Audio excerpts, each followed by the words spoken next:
एक इंसान हाइट में स्टक है, कुछ नहीं समझ आ रहा क्या करना है, कोई गोली और नेगेटिव थॉट से भरा हो। इंस्टेंट उसको क्या करना चाहिए?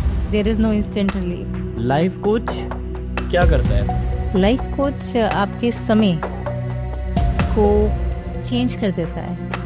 तो चंडीगढ़ में आपने लोगों में क्या देखी, क्या महसूस करता हो? स्पेशली पंजाब साइड कहते हैं कि दिखाना पड़ता है सब कुछ, है ना। लोग दिखाने में बहुत बिलीव करते हैं। तो कोई सुसाइड केस आया आपके पास? यस कोई सुसाइड बचा है? Yes, by God's grace. मेरी पहली client, she came to me after 3 suicide attempts. स्वागत है आपका गौतम के पॉडकास्ट में। और आज जो पॉडकास्ट होने वाला है बहुत ही खास है, मेरी ज़िंदगी का पहला पॉडकास्ट है। और आज हमारे साथ जो हैं वो एक लाइफ कोच हैं, चंडीगढ़ बेस्ड हैं और 20+ ईयर का उनको एक्सपीरियंस है। आपको बहुत कुछ सीखने को मिलेगा। मैनिफेस्टेशन पे हमने डिस्कस किया है, हमने इमोशनल इंटेलिजेंस, ओवर थिंकिंग और सेल्फ डाउट, बहुत सारे टॉपिक पे बात की है। बहुत कुछ इसमें आपको सीखने को मिलेगा और इस पॉडकास्ट को पूरा देखना और कमेंट सेक्शन में ज़रूर बताना कैसा लगा। लाइफ कोच मिनी जी का स्वागत है हमारे पॉडकास्ट में। Welcome ma'am. Thank you Gautam. Chandigarh के बहुत जाने माने रिनाउंड पर्सनैलिटी हैं आप। एज अ लाइफ कोच लोग आपको जानते हैं, आपकी जो बातें हैं उनको फॉलो करते हैं और आपकी लर्निंग को लोग सुनते हैं। आज आपका हमारे पॉडकास्ट में तहे दिल से स्वागत। और मेरा भी ये पहला पॉडकास्ट है और आपसे बहुत कुछ बातें करनी, बहुत कुछ सीखना है।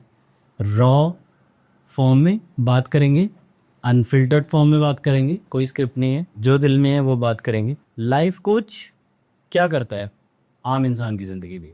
लाइफ कोच की ज़रूरत क्या है आपके हिसाब से? ओके, लाइफ कोच आपके समय को चेंज कर देता है।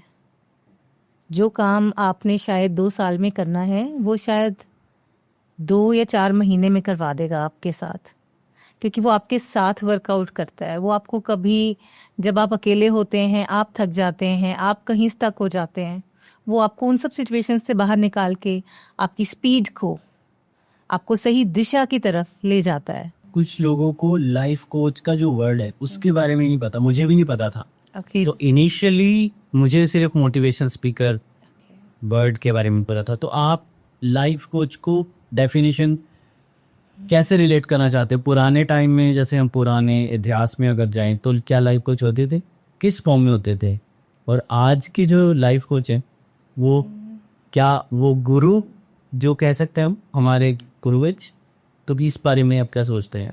लाइफ कोच तो हमेशा से रहे हैं, टर्म शायद ये अब आई है। जो हमारी लाइफ को एक दिशा दे दे वो लाइफ कोच होता है। हमारी लाइफ के बहुत सारे एस्पेक्ट्स हैं। अगर हम बड़े तौर पर देखें तो 16 इम्पॉर्टेंट एस्पेक्ट्स हैं लाइफ के। हमारी हेल्थ, हमारी स्लीप, हमारी मनी, हमारा वर्क, हमारा कॉन्फिडेंस, ऐसे बहुत सारे और एस्पेक्ट्स हैं। तो लाइफ कोच उन सभी एस्पेक्ट्स पे काम करता है अपने क्लाइंट के साथ और उनको बैलेंस करता है। लाइफ के 25 साल लगभग आपने लिए इस फील्ड में, तो आपने सबसे बड़ी प्रॉब्लम इंडिया में जो चल रही है, या फिर आप चंडीगढ़ से हैं तो चंडीगढ़ में आपने लोगों में क्या देखी, क्या महसूस करते हो आप? लोग का उतार चढ़ाव जो जनरेशन का चल रहा है, तो उसके बारे में क्या सोचते हैं? पूरे नॉर्थ की अगर मैं बात करूं तो फियर ऑफ जजमेंट मैं देखती हूँ बहुत ज़्यादा है, क्योंकि हमारे यहाँ स्पेशली पंजाब साइड कहते हैं कि दिखाना पड़ता है सब कुछ, है ना। लोग दिखाने में बहुत बिलीव करते हैं। तो अगर हम अपना एक अच्छा पार्ट दिखाते हैं तो बहुत डर रहता है कि कहीं हमारा बुरा पार्ट या कोई कमज़ोर साइड है वो दिख ना जाए, या वनरेबिलिटी से डरते हैं। लाइफ कोच में अगर कोई, जैसे हम लोग नॉर्मल लोग हायर करना चाहता है, क्या ये रीजनेबल रहता है कि सिर्फ ये अमीरों के लिए? मतलब लाइफ कोच एक वर्ड जो है वो बहुत महंगा लगता है, बहुत गरीब लोगों को नहीं समझ में आता है। तो आप इसके बारे में बताइए कि हर इंसान को लाइफ कोच हायर करना चाहिए? और अगर वो ज़्यादा चार्ज करते हैं तो उनके लिए उनका क्या सोल्यूशन है? ये पॉडकास्ट तो डेफिनेटली है ही, हाँ जी। कुछ हिंट मिल सकता है पर एग्जैक्ट किसी की लाइफ को डेप्थ से जानना, डेप्थ में घुस के जानना, उसके साथ जीना, तो वो लाइफ कोच करता है बेसिकली। लेकिन जिसके पास पैसे नहीं वो क्या करे? मैं इस बात में बिलीव करती हूँ कि जो जिसको चाहिए होता है ना और वो उसको पाने की इच्छा रखता है बहुत शिद्दत से, तो वो उसको मिल जाती है।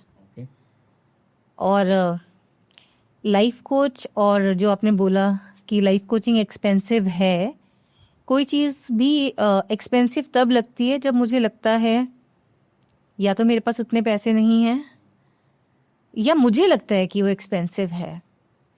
अभी जिम जाते हैं बहुत सारे लोग, रेगुलर जिम जाते हैं, खुद से वर्कआउट करते हैं, जो वहाँ एक जनरल एक ट्रेनर होता है वो बता देता है, गाइड कर देता है थोड़ा बहुत। और किसी को अगर अपने ऊपर वर्कआउट करना है ना, और एक कम पीरियड में जल्दी रिजल्ट्स चाहिए, तो वो क्या करता है, जिम में जाकर वो एक पर्सनल ट्रेनर भी हायर करता है। अब पर्सनल ट्रेनर के साथ उसकी एक्सपर्टाइज आती है जो आपको मिलती है, जो वो आपके ऊपर इन्वेस्ट करता है। आप उसको मनी दे रहे हो तो वो अपना वो सारा एक्सपीरियंस आपके ऊपर इन्वेस्ट करता है, और उसको पता है एग्जैक्टली कब कहाँ कितना चलाना है, कब आपको रोकना है, और किन किन पर्टिकुलर एरियाज पे काम करना है। तो जो हम कई बार बहुत बार खुद से नहीं कर पाते। और लाइफ कोचिंग सबके लिए नहीं है गौतम। लाइफ कोचिंग उनके लिए है जिनको, मैं फिर बोलूँगी, एक टाइम, जिनको क्लैरिटी है कि मुझे इतने वक्त में इतना आगे जाना है और मुझे स्पीड अप करना है, मुझे ग्रो करना है, ये उनके लिए है। और जिसको ये करना है फिर उसके लिए कुछ भी एक्सपेंसिव नहीं है। नहीं, सबके लिए नहीं है। शुरू में जैसे आपने बात की कि चाहत होगी तो सब कुछ मिल जाएगा, लेकिन इसी पॉइंट को रिलेट करते हैं। सपोज मेरे पास पैसे नहीं पर चाहत, तो क्या कैसे मिलेगा? मैनिफेस्टेशन? डेफिनेटली मैनिफेस्टेशन तो बहुत वर्क करती है। और मेरी लाइफ में मैंने आपको देखा है इतने सालों में कि जो जो हम लोग बात करते थे, जिन चीज़ों की आप बात करते थे, चाहे आज हम जिस पॉडकास्ट को कर रहे हैं, आपने कैसे मैनिफेस्ट किया है, मैं तो गवाह रही हूँ इस बात की। रादर मैं आपसे पूछूंगी कि ये बात जो आप मुझसे पूछ रहे हैं, आप बताइए कि मैंने तो देखा है आपकी लाइफ में how it has work. Actually मेरे जो कैमरा सेटअप वो सब आप अभी देख रहे हैं, ये पहले पैक रहता था, टैग में पैक रहता था, तो मुझे जो चीज़ दिखती नहीं है उसके बारे में इंसान नहीं सोचता है। तो मैंने सब कुछ ओपन करके रखना शुरू किया, एक यूनिट बनाया उसमें प्रॉपर। मैंने कैमरा अपने सेटअप रखा ताकि मैं डेली देख सकूं, वाओ, डेली इमेजिन कर सकूं कि मुझे इसके लिए काम करना है, कंटेंट क्रिएट करना है। मैं आपको कॉल करता था, हम डिस्कस करते थे कि एक दिन हमारा पॉडकास्ट होगा, और ये पहला पॉडकास्ट है। और उसके लिए थैंक यू। आप लोग इतना सपोर्ट किया, इतना एक्सपीरियंस होने के बाद, इतने बड़े बड़े लोगों से मिलने के बाद आपने हमारे पॉडकास्ट में आने के लिए एग्री किया, तो वो हमेशा एक सपोर्टिव आपकी तरफ से रहेगी। तो मैं इस सेटअप में जहाँ हम बैठे हैं उसको डेली ऑन करता था, विजुलाइज करता था कि मैं यहाँ बैठा हूँ, मेरा गेस्ट वहाँ बैठा है। वैसे मैं उधर बैठ के विजुलाइज करता था, आप उधर बैठ गए, कोई बात नहीं, तो कल से मैं इधर बैठ के कर लूँगा, कोई बात नहीं। तो अभी बहुत सारे पॉडकास्ट हमने लाइनअप किए हुए हैं, लेकिन जो सबसे करीब होता है, जो सबसे पहला होता है ज़िंदगी में, कोई भी जैसे पहला होता है तो वो हमेशा याद रहता है। जैसे पहली सैलरी, पहली जॉब, पहला रिलेशनशिप, पहला टूर, है ना। तो ये पहला पॉडकास्ट ज़िंदगी भर याद रहेगा, आपसे लर्निंग सीखने को काफ़ी मिलेगी। तो अभी मेरा एक पॉइंट है कि मेरे को क्लैरिटी नहीं थी, मैंने IT इंजीनियरिंग की, फिर मुझे जॉब नहीं मिली चंडीगढ़ में, तो मैंने बहुत सारे इंटरव्यू दिए, लास्ट में इवेंट मैनेजमेंट पे मिल गई, तो मैंने इवेंट मैनेजमेंट शुरू कर दिया बिकॉज मुझे अच्छा। आफ्टर 4-5 ईयर्स मुझे लगा कि नहीं, मैं शायद इसके लिए नहीं बना। फिर भी मैं सोच रहा था मेरा पैशन क्या है।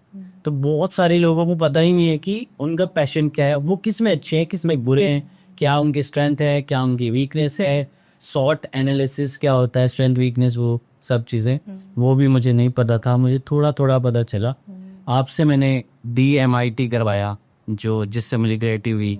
तो DMIT के बारे में जानने, शॉर्ट एनालिसिस और गोल क्लैरिटी, अगर हमें पता हो कि मेरी ये स्ट्रेंथ है और मुझे इस पे काम करना है, तो हमारी स्पीड 10 गुना बढ़ जाएगी और हम सब कुछ अचीव कर लेंगे जो हम चाहते हैं। तो उसके बारे में आपका क्या थॉट है? आपने तो अपने प्रश्न में उत्तर दे दिया है। आप तो जीता जागता सबूत है उस चीज़ का कि लाइफ कोचिंग कितना ज़्यादा वर्क करती है, कितना इफ़ेक्टिव है। सो मुझे लगता है इसका जवाब आपने खुद दे दिया, मुझे ज़रूरत नहीं है देने की। जैसे मुझे नहीं पता चला कि मेरा क्या गोल है, मुझे क्या बनना है। एक आम इंसान का जवाब सवाल है ये कि अगर कोई इंसान को नहीं पता चल रहा मेरा क्या बेस्ट है, मैं किस में बेस्ट हूँ, मेरी लाइफ में मैं आर्ट में अच्छा हूँ या साइंस में अच्छा हूँ, फिजिक्स में अच्छा हूँ या मैं स्पोर्ट्स में अच्छा हूँ, उसको कैसे पता चलेगा? आप कैसे, आपके पास कोई कस्टमर आता है एज अ क्लाइंट, तो वो कहता है कि मुझे गोल नहीं पता मेरा क्या है, मैंने क्या करना, तो आप कैसे उसको ट्रीट करते हो, क्या टिप्स देते हो, कैसे उसको एज एन क्लाइंट लेते हो? तो वो कुछ थोड़ा सा टिप्स चाहिए। अगर कोई व्यूअर ये देख रहा है और वो अपने गोल की क्लैरिटी चाहता है, पैशन की क्लैरिटी चाहता है, अपनी लाइफ के बारे में कि उसको बनना क्या है और वो कर क्या, ओके, इसके बारे में। ठीक है। अगर कोई इस पर्पस के साथ आता है कि उसको क्लैरिटी चाहिए, उसको लाइफ में क्या करना है करियर वाइज, अपने पैशन को लेकर आगे क्या करे, so I prefer to go scientifically about it. Okay, so I prefer testing of multiple intelligence. जब हम इंटेलिजेंस की बात करते हैं, इंटेलिजेंस दो तरह की होती है, एक अक्वायर्ड होती है और एक इनबॉर्न होती है। जब हम अक्वायर्ड इंटेलिजेंस की बात करते हैं गौतम, तो उसको लाइफ में कभी भी एक्यूरेटली कैलकुलेट नहीं कर सकते, क्योंकि हम पल पल अक्वायर करते रहते हैं और ये सब्जेक्ट टू चेंज है। और जब हम इनबॉर्न इंटेलिजेंस की बात करते हैं तो वो तब डेवलप हो जाती है जब बच्चा माँ के गर्भ में होता है, second trimester onwards in the pregnancy. So I prefer we can go for the scientific test to get the results basis. इसी टेस्ट को DMIT बोलते हैं। हाँ, एक होता है साइकोमेट्रिक टेस्ट जिसमें हम लोग अक्वायर्ड इंटेलिजेंस को कैलकुलेट कर पाते हैं। अगर वाला जो हम ये रखे थे, हाँ, उसको डर्मेटोग्राफिक्स मल्टीपल इंटेलिजेंस टेस्ट बोलते हैं। वो इनबॉर्न इंटेलिजेंस को के लिए किया जाता है और उसमें मैंने देखा है इतने सालों के एक्सपीरियंस में rate of accuracy is very good and उसके बेसिस पर लिए गए रिजल्ट्स ज़्यादातर स्टेबल और परमानेंट होते हैं। अभी तक it's more than 15 years I am practising that and no chances of doubt it has given to me. और क्योंकि मैंने जो 15 साल पहले किए थे, those people are still thanking me and referring me people for that same thing. So I vouch for it. मुझे लगता है वो तो हर सेकेंड पर्सन को करवाना ही चाहिए अपने आप को जानने के लिए। कुछ बताना चाहेंगे इफ यू वांट?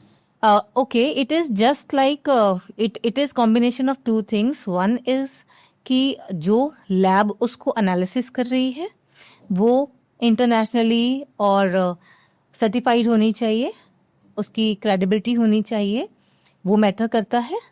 जैसे सेम दूसरे लैब्स हम देखते हैं कौन सी लैब अच्छी है, हम डिसाइड करते हैं ना कि ब्लड टेस्ट कहाँ जाके कराएं। It is same like that. Second, the person who is doing the analysis, being a pioneer, जब ये टेक्नोलॉजी इंडिया में आई थी, so I got connected with the company of Gujarat. They just started with it. They adopted this thing in India in early stages. It is in Gujarat. कौन से साल? I am talking about 2010. Yes. तब उन लोगों ने pickup कर लिया था और मुझे अदरवाइज नहीं लगता था मैं कभी टेस्टिंग में जाऊंगी एंड आई बस जस्ट फॉल फॉर इट। और बस तब से अब तक I am very passionate about it. तो इसका चार्जेस का कुछ रेंज कुछ बता सकते हैं? हाँ, if you are comfortable. Yes, sure. I charge at this moment. I charge 10,000 for it. The testing, the reporting, and the analysis, and the counseling and guidance based on that. तो उसमें आप consult भी करते हैं, report?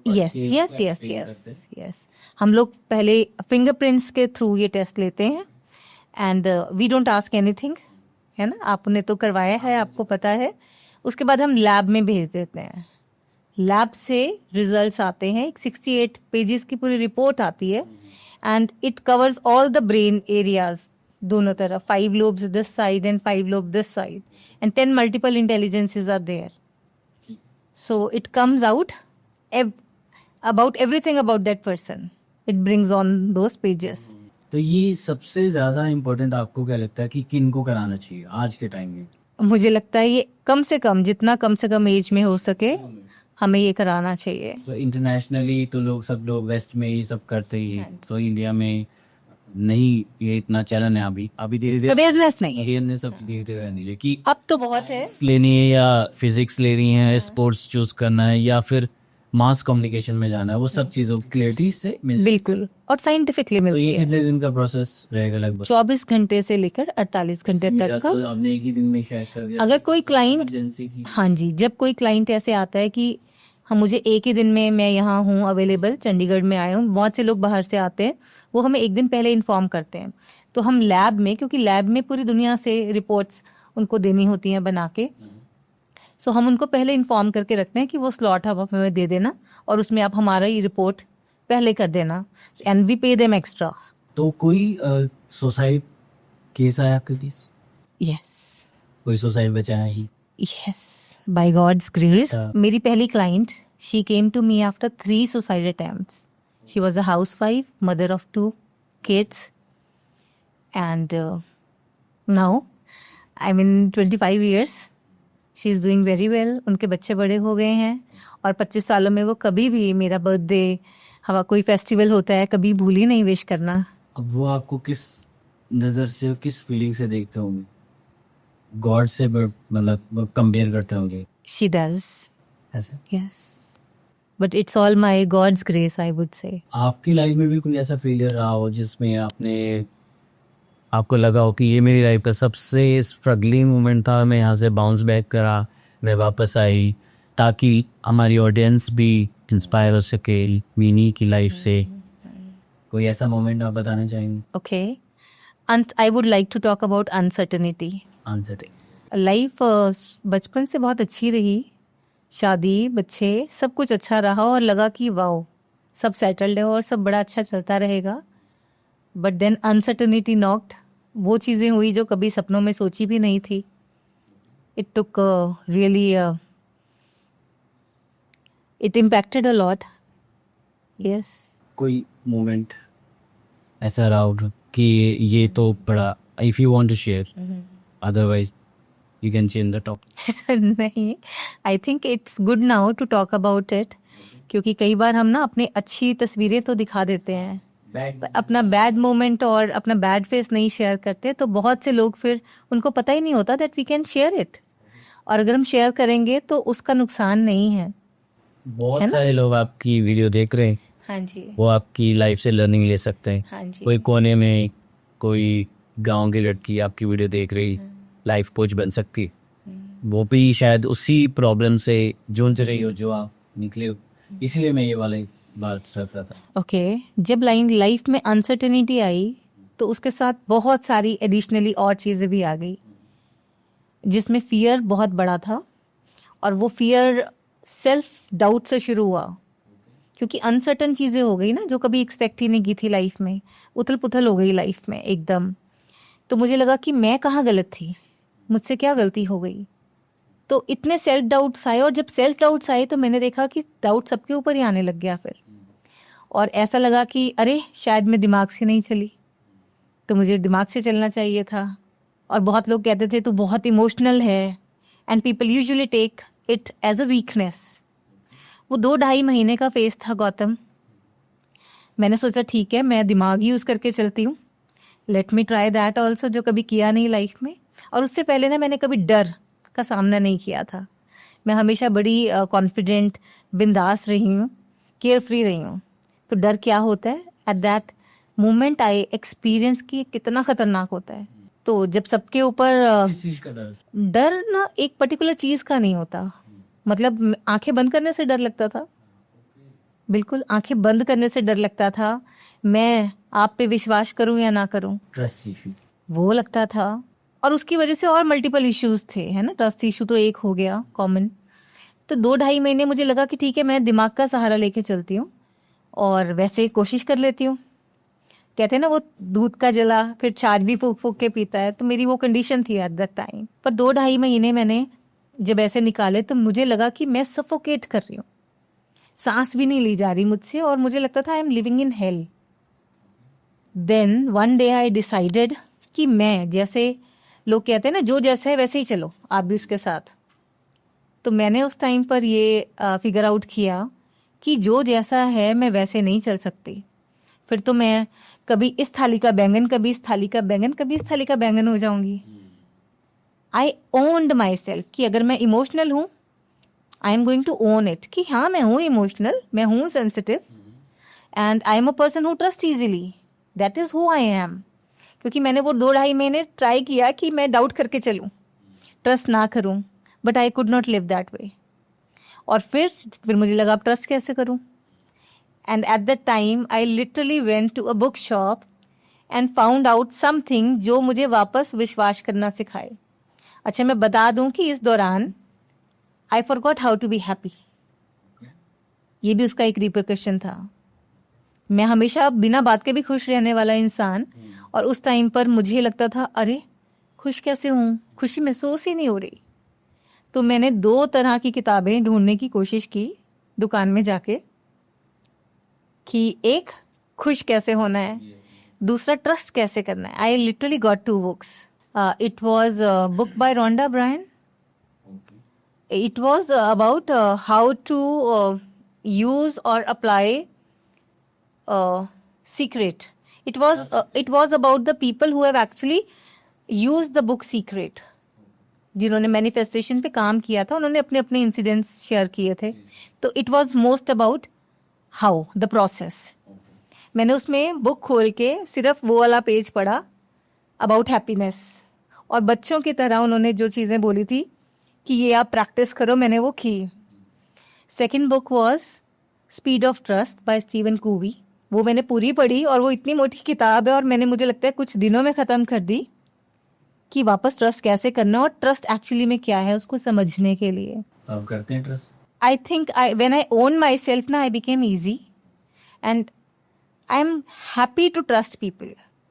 I would be very uneasy जब मुझे किसी को ऐसे देखना पड़े कि विश्वास करूं या ना करूं, then I become uncomfortable, and I feel this is a good thing to trust. एंड वो इंसान का अपना वर्च्यू होता है, जो ट्रस्टवर्दी होते हैं वो ट्रस्ट कर लेते हैं। आजकल फोकस नहीं है because of social media, so very distraction around us. तो फोकस नहीं है तो काम नहीं होगा, ऑब्वियस की बात है। तो आप जैसे किसी स्टूडेंट का या कस्टमर का, क्लाइंट का, या आपके पास कस्टमर आते हैं तो किसी को ये इशू रहता है, फोकस कैसे इंक्रीज करें, इसका कुछ टिप्स देना चाहते हैं? Okay, regular meditation is one thing, grounding is another thing. Meditation like कैसे? जो मैंने समझा है Gautam, meditate means being one. तो जब हमारी बॉडी और माइंड अलाइंड होती है तो मैं कहती हूँ हम मेडिटेटिव स्टेट में हैं। मेरी बॉडी भी अभी यही है और मेरा माइंड भी अभी पूरी शिद्दत से यही है। That means it's a meditative state. हथ कारवल ते दिल यारवल, है ना, हमारी बानियों में ऐसा कहा गया है। कारवल ते दिल यारवल, कारवल मतलब कर्मों की तरफ काम करने में लगेगा, काम शिद्दत से। जब भी कोई काम दिल यारवल, अपने प्रभु की तरफ, अपने ईष्ट जिसको आप मानते जिसको हो, मानते हैं, है ना, काम करो और भगवान करो। हाँ। और जब हम पूरी शिद्दत के साथ किसी चीज को करते हैं, मेरी बॉडी भी यही है, मेरा माइंड भी पूरा यही है, मेरे माइंड में कोई अलग से थॉट्स नहीं आ रहे, so that means I am aligned. This is a meditative state. Otherwise mind when it keeps on running, then we can't be in a meditative state. तो आप रेगुलर करते हैं? Yes, it doesn't come without being practicing. तो ये habit का, जैसे किसी को गलत आदतें लग गई, किसी को अच्छी लगी है, तो हैबिट को आप कैसे, जैसे आप लोग अपने सेशन में किसी की हैबिट क्रिएट करते हैं और पैटर्न ब्रेक करते हैं, किसी की हैबिट को तोड़ते हैं, तो वो उसका आप कुछ बताना चाहते हैं आप इस बारे में? Okay. हैबिट कैसे क्रिएट की जाती है? Okay, it's a process. क्योंकि अगर मुझे कोई कहीं कल जिम जाना है तो मैं तो नहीं जा पाऊंगा। हाँ, और हैबिट क्रिएट करनी है, तो इसलिए मैंने क्वेश्चन पूछा कि हैबिट क्रिएट हो जाएंगी तो इजी हो जाएगा। I work on conscious and subconscious mind both.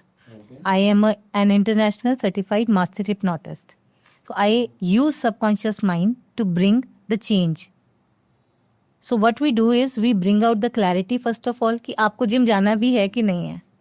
ऐसा नहीं है ना कि जिम हमें सभी को जाना है, सबके लिए ज़रूरी नहीं है। तो पहले तो हम इस क्लैरिटी पे काम करेंगे। Second, once the clarity is there कि ठीक है गौतम आपके लिए जिम जाना जरूरी है, so I am going to ask you to make a clear decision ठीक है।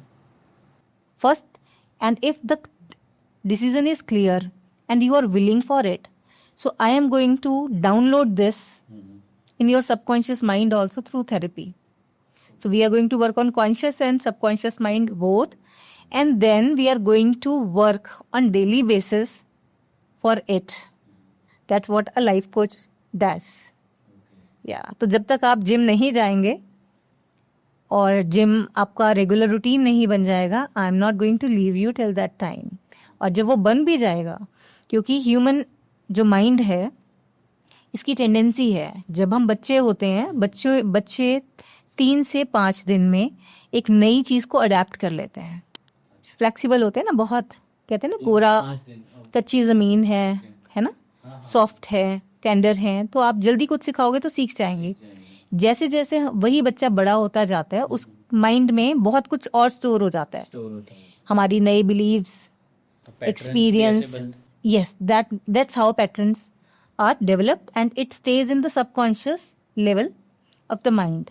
अब हमें वहां पर जो चीज मेरे को फायदा नहीं दे रही, अब आज मुझे चेंज करना है उसको, तो हम क्या करेंगे, सबकॉन्शियसली उस पैटर्न को पहले क्लैरिटी में लाएंगे, फिर डिसीजन क्लियर करेंगे, डिसीजन बन लेंगे पहले हम, ठीक है, और फिर हम उसके ऊपर वर्कआउट करना शुरू करेंगे. तो एक अडल्ट को 30 से 90 दिन लगते हैं एक नई चीज को अडेप्ट करने में सबकॉन्शियसली. तो जब वो सबकॉन्शियसली माइंड में वो पैटर्न नया बन गया, then you are on your own. और उसके बाद भी being a life coach, I am not going to leave you there, I will keep on following up with you कि वो सस्टेन कर रहा है कि नहीं कर रहा after 90 days also. So I and that's my speciality. I never leave my clients. इसका प्रोसेस होता है till the time it is in a structured way, वो तो प्रोसेस है. उसके बाद भी फॉलो अप इज एवरीथिंग. मान लो मुझे आप साल बाद मिले और आपने बोला कि मिन्नी अब तो मैं नहीं कर रहा, I would definitely sit and talk to you about it and I will figure it out कि अब ये क्यों नहीं आ रहा. जब हमने इतनी मेहनत कर ली, सबकॉन्शियसली पैटर्न भी चेंज कर लिया है ना, सो हमें जहाँ लगेगा उसको हम फिक्स कर सकते हैं, करेंगे. अब कुछ लोगों को अटेंशन इशू होता है कि मुझे कोई देख नहीं रहा, मुझे कोई पूछ नहीं रहा, मैं इससे अभी बात नहीं कर रहा, मैं आज यहाँ गया तो वहाँ किसी ने मुझे देखा नहीं. तो ये क्या चीज़ है, इसको कैसे रिजॉल्व किया जाए? Okay, it's about a personality. Yes, कि मुझे अटेंशन नहीं मिल रहा, शायद मार्केट में मुझे लोग पसंद नहीं कर रहे, शायद वो लोग मुझे गलत देख रहे हैं, या कोई देख ही नहीं रहा, कोई मतलब अटेंशन चाहिए पर मिल नहीं रही. सो इसके लिए हम लाइफ के 16 एस्पेक्ट्स में से सेल्फ एस्टीम और कॉन्फिडेंस पे काम करते हैं. हाँ जी, we bring out again the clarity, acceptance and other areas of life. और एक और टॉपिक था मेरे मन में कि बात करूंगा, पता नहीं आपको कैसा लगेगा. वहम का क्या इलाज है? वहम का कोई इलाज नहीं है. बहुत लोगों को वहम है कि शायद ऐसे सोचते होंगे लोग, शायद मेरे को देख लिया उन्होंने पड़ोसी दिन, या फिर मैंने आज कपड़े कैसे पहने हैं और ये कपड़े लोगों को, शायद लोग मतलब दूसरों के बारे में ही सोचते रहो, वहम में जियो. तो इसका क्या सलूशन है?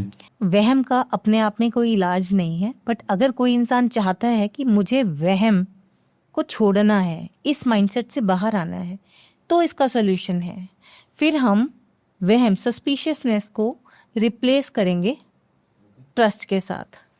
वहम का इलाज दूसरा क्या है? ट्रस्ट. फिर हम उसको रिप्लेस करेंगे. विश्वास ही उठ गया आपका, तो आप वहम में जी रहे हो. हाँ, बट अगर कोई इंसान चाहता है कि मुझे इस माइंडसेट को चेंज करना है, तो हो सकता है. फिर हम रिप्लेस कर देते हैं कॉन्शियसली एंड सबकॉन्शियसली. फिर जब वो अडेप्ट कर लेती है हमारी बॉडी और mind, then work is done. It's a practice.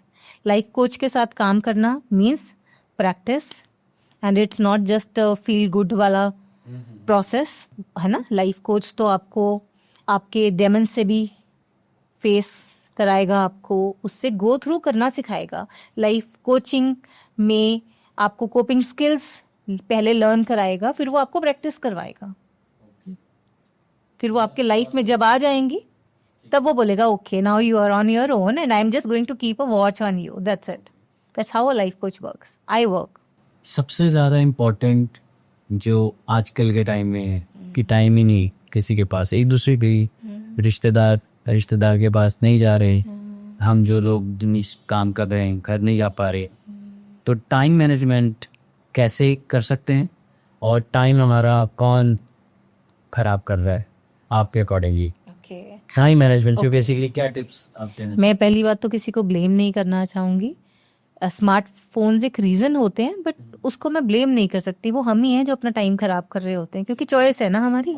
So time किसी के पास नहीं है मैं तो बिलीव ही नहीं करती, सबके पास टाइम है। प्रायोरिटाइज आपने कैसे किया है, आपकी प्रायोरिटी क्या है, आपको वही टाइम पे जो आपके पास टाइम मिला है आपको उसको थोड़ा सा वॉक कर लेनी है, उठ के थोड़ी एक्सरसाइज कर लेनी है, या आपको बैठ के सिर्फ स्क्रॉल करना है जो इसका कोई पर्पस नहीं है। इट्स अ चॉइस, और जो चॉइस है ये बहुत बड़ी पावर है गौतम। मैं अक्सर अपने क्लाइंट्स को बताती हूँ कि गॉड की तरफ से ना it is given to us this choice, this power, free will. अब मेन्यू में हम कहीं जाते हैं खाना खाने तो हमारे पास एक मेन्यू आता है, एक बड़ी लिस्ट आती है ना, उसमें वो कहते हैं आपको क्या लेना है, आप कहते हो अपना बेस्ट दे दो, वो कहते हैं हमारा सब कुछ बेस्ट है आप चूज करो, और हम चूज करते हैं according to our requirement, our taste buds, whatever we want to try, whatever we want to have. So है सब कुछ अवेलेबल, बर्बादी भी है, बिल्डिंग भी है। what are you going to make out of those 24 hours? It is in your hands, completely in your hands। और जब आपको पता चल जाता है कि ये पावर मेरे पास है, इसको मैं कैसे यूटिलाइज कर सकता हूँ, जो आपको आपका लाइफ को सिखाता है, आपको प्रैक्टिस करवाता है, then you are from here to here. Emotional intelligence भी पावर है? It is a power. Emotional होना is not a weakness. Emotions को मैनेज कैसे करना है, that is called emotional intelligence and management. और जब वो आ जाता है तो वही हमारी, जैसे हम वीकनेस ले रहे होते हैं, वही हमारी पावर हो जाता है। आजकल लड़के शादी नहीं कर रहे हैं आपस में, वो करना नहीं चाहते, या जो भी सिचुएशन चल रही है, लड़कियों को ये हो रहा है कि मैं इंडिपेंडेंट, मेरा अपना सब कुछ होना चाहिए। और इस टॉपिक पे आप क्या सोचेगी, मानते हो इस चीज़ को? There are many reasons behind this trend कि शादी नहीं करनी है। One thing is hyper independence. Independence अपने आप में बड़ी वेग टर्म है। हम में से कभी भी कोई अमीर से अमीर होकर भी पूरा इंडिपेंडेंट नहीं हो सकता। We are to depend on XYZ। We can live by being interdependent, one thing. तो पूरी इंडिपेंडेंस कभी आ नहीं सकती। और सेकंड इज फ्रीडम। मैं कुछ भी करूं, कहीं भी जाऊं, कुछ भी खाऊं, कुछ भी पीऊं, बस मुझे कोई ना रोके, ना टोके, ना पूछे। This kind of mindset. Third, मुझे ऐसा कहा कैसे, मुझे ऐसा पूछा कैसे, तो कौन होता है ना? हाँ, how dare you. It's not about कि मैं कमाती हूँ, मैं कमाता हूँ भी होता है ना। It's both sides, things are the same. तो कोई भी ये चाहता नहीं आज की डेट में कि मुझे कोई कुछ भी कह जाए, और इस वजह से हम ना एक बाउंड्रीज क्रिएट कर लेते हैं कि ठीक है आप यहीं तक हो, अगर आपने ये कहा, ऐसा बोला, you are out of my life. हम बड़ी जल्दी फिर उसको अपनी लाइफ में माइनस कर देते हैं, and we keep on doing this, and then ultimately there is no real connection left behind. किसी को जैसे अभी आप यहाँ बैठे हैं तो गौतम के बारे में आप सोचते हैं, और जैसे ही मेरा नाम आता है तो एक चीज़ फील करते हो कि आप जो भी आप मेरे बारे में सोचते हैं, जब भी हम किसी के बारे में सोचते हैं तो एक फीलिंग उसके साथ जुड़ी रहती है कि नहीं वो यार वो तो बहुत अच्छा, नहीं वो तो यार बेकार। तो ये जो फील जोड़ी हुई है हमने साथ में, इसको हम हर किसी के साथ कैसे पॉजिटिवली जोड़ सकते हैं? सब लोग आपके जब भी नाम लेके यार एक नंबर आदमी, एक नंबर बंदा, तो वो जो आप फील गुड करा सकते हैं किसी को, तो उसकी प्रैक्टिस या उसके टिप्स क्या हो सकते हैं कि आपके फैन हो जाए, दीवाने हो जाए? पहली बात तो हम किसी को अच्छा महसूस कराने की पावर तब तक नहीं रखते जब तक सामने वाला हमें ये पावर नहीं देता। अच्छा। अगर आपके बोलने से अच्छा या बुरा मेरे अंदर बदलाव आ रहा है, तो that means my remote control is with you, one thing. And in reality nobody can absolutely make anybody feel good and happy. This is the reality. We have to accept it. और वो एक गीत है, मैं अक्सर कहती हूँ, कभी किसी को मुकम्मल जहां नहीं मिलता. This is reality. Perfection means we are all imperfect. We have to embrace imperfection. That's how it is going to be perfect. तो परफेक्शन के बारे में क्या थॉट है? परफेक्शन है नहीं, perfection again is a very vague thing. जो आपका नजर में परफेक्शन है, हो सकता है मेरी नजर में वो इम्परफेक्शन हो. सो परफेक्शन का जो क्राइटेरिया है वो हर एक का अपना इंडिविजुअल होता है. इसीलिए मैंने बोला टू एम्ब्रेस इम्परफेक्शन इज. मैंने अभी सीखी कि मैं पहले सोचता था मैं बड़ा सेटअप लगाऊंगा तब शुरू करूंगा, बट मेरे लिए जो अभी है वो परफेक्ट है. और स्टार्ट करते धीरे धीरे उसको परफेक्ट बनाने की कोशिश करते हैं. परफेक्ट होगा नहीं कभी, कोई ना कोई आप इससे ऊपर बैठा है ऐसा. हाँ, कंपैरिजन नहीं करना चाहिए. जो आपके पास है, आपकी सिचुएशन है, वो आपको पता है. किसी ने एक दिन में एक महल बना लिया, हो सकता है आप एक दिन में एक ईंट ही लगा पाओ. It is okay. We have to accept what is here in this moment. We have to accept it as it is. सबका अपना अपना अच्छा है. एक इंसान हाइट में स्टक है, कुछ नहीं समझ आ रहा क्या करना है, कोई गोली और नेगेटिव थॉट से भरा हो. इंस्टेंट उसको क्या करना चाहिए कि एकदम से कल से उसका लाइफ सेट हो जाए? ओके, इंस्टेंट रिलीफ क्या दोगे? इंस्टेंट रिलीफ क्या दूंगी? पहले मैं बता दूं कि ये भी बड़ा मिथ है. There is no instant relief. Few things are process only. आप आज एक भी डाल रहे हो, पहाड़ों में चले जाओ, मंदिरों में चले जाओ, घंटी बजा लो और थोड़ा पूजा पाठ कर लो, थोड़ा हल्का महसूस होगा. Like that. कि कुछ ऐसा आपके पास प्रो टिप है कि इंस्टेंट आपका इंसान अगर सुसाइड करने लग रहा है तो वो सुसाइड नहीं करेगा, या फिर वो इतना स्टक हो चुका है उसको लग रहा है कि बस मैं कहीं निकल जाऊं. तो ये क्यों ऐसा, ये क्यों स्टकनेस क्यों महसूस होती है आपके accordingly as a life coach? आपने इतना टाइम दिया. It's a part of life कि हम हमेशा स्मूथ नहीं चलेंगे. अटकेंगे, रुकेंगे, मन नहीं करेगा आगे चलने को. जो नॉर्मेलिटी है उसमें हम थोड़ी देर बाद खुद मूव कर जाएंगे, जो नॉर्मेलिटी है. But stuckness again is part of a normal life. It's a normal thing. Point is अगर कोई बहुत देर तक स्टक रहता है तब वो क्या करे. और आपने बीच में वर्ड यूज किया सुसाइड. उसमें कोई इंस्टेंट रिलीफ तो नहीं है, क्योंकि सुसाइड करने वाला ऑलरेडी उस स्टेज तक तब पहुंचा है जब उसका इस पे उस पे सब पे से विश्वास उठ गया है. अब उसे कोई दिख ही नहीं रहा ना, तब वो इस स्टेज पर आया है. तो इसमें इंस्टेंट रिलीफ तो कुछ नहीं है ना. अगर ऑलरेडी मेरे पास वो लोग हों, अगर मैं वो सेफ स्पेस बन सकूं किसी की, कि किसी को मुझ पर एतबार आ सके, और कोई बहुत परेशान है उसको पता हो कि मिनी वो पर्सन है जो बिना जज किए सिर्फ सुन लेगा. मुझे एडवाइस नहीं चाहिए, सोल्यूशन भी नहीं चाहिए, बस सुन लेगा मुझे. अगर आपकी लाइफ में वो है और आप वो बन सकते हो, that is how we can actually reduce this. Decision हाँ, पे लोग कैसे पहुंचते हैं अपनी लाइफ के रिलेशन के लिए? डिसीजन, कुछ खरीदना है, बहुत बड़ा घर लेना या बहुत छोटी चीजें लेनी, गोल्ड खरीदना, किसी चीज का डिसीजन बनता है इंसान के दिमाग में, तो वो कैसे बनता है, किन चीजों से बनता है? क्या वो डिसीजन झूठा भी हो सकता है? यस. और या वो सच्चा भी हो सकता है, या वो वेरीफाइड भी हो सकता है. तो ये कैसे बनता है? ये तो बहुत इंडिविजुअलिस्टिक है अपने आप में. कोई इसमें एब्सोल्यूट फॉर्मूला नहीं है. ठीक है, चॉइस है अपनी अपनी, और कोई भी चॉइस अपने आप में छोटी, बड़ी और अच्छी और गलत नहीं है. I can wish and decide upon कि मुझे मर्सिडीज ही खरीदनी है, and I can wish and decide कि ठीक है मेरा ऑल्टो से भी आई एम ओके. मैं इसमें ऐड करना चाहता हूँ जी. जैसे मैंने कहीं पढ़ा था कि हम जो कंटेंट कंज्यूम करते हैं दिन भर में, डेली, सपोज मैं किसी रिश्तेदार के घर गया, मुझे वहाँ कोई चीज़ अच्छी लगी, फिर वही चीज़ मैंने कहीं और भी देखी, तो मैंने कहा नहीं यार ये चीज़ तो बार बार मुझे चल रही है, अच्छी लग रही है, और मैंने चाचा जी के यहाँ भी देखी, मामा जी के यहाँ भी देखी, तो मैं उस चीज़ को मन बना लूँगा कि एक दिन मैं लूँगा, आज पैसे नहीं है तो लूँगा, है ना.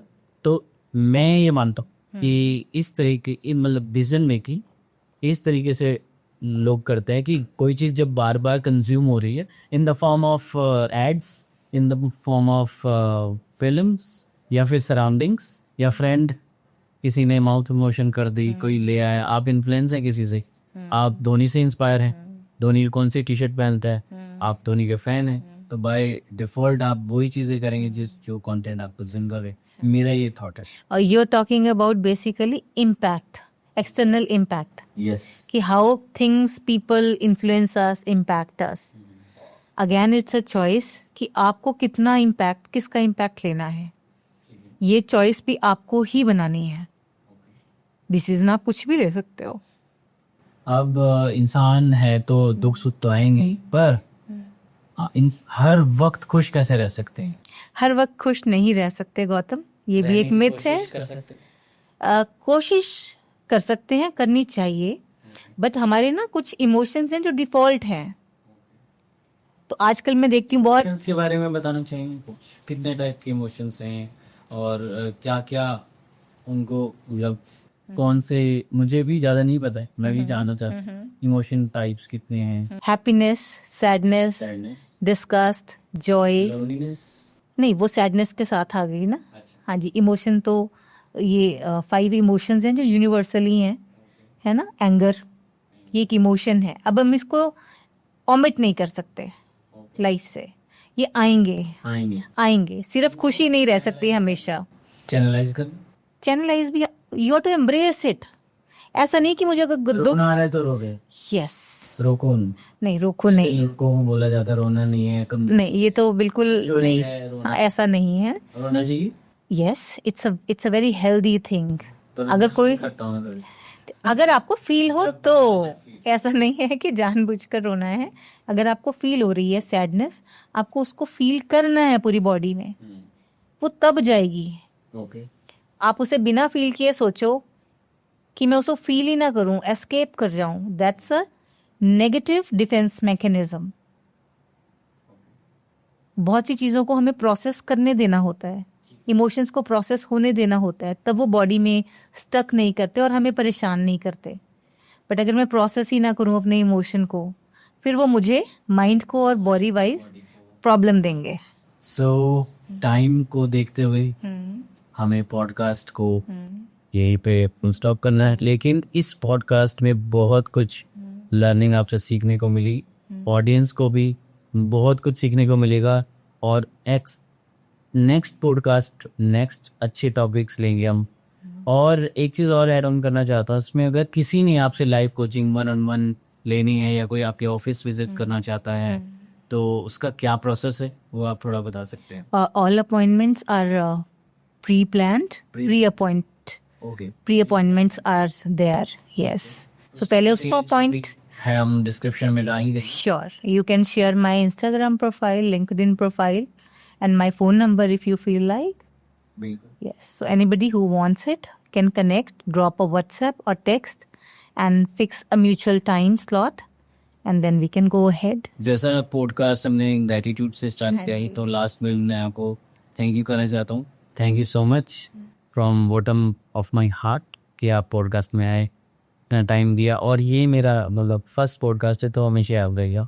और इसके बाद बहुत सारे पॉडकास्ट बैक टू बैक आते रहेंगे, और आप तो हमारे साथ लाइफ टाइम रहने वाली हैं। Thank you so much. It's my pleasure, and I am grateful for this opportunity, Gautam. Thank you.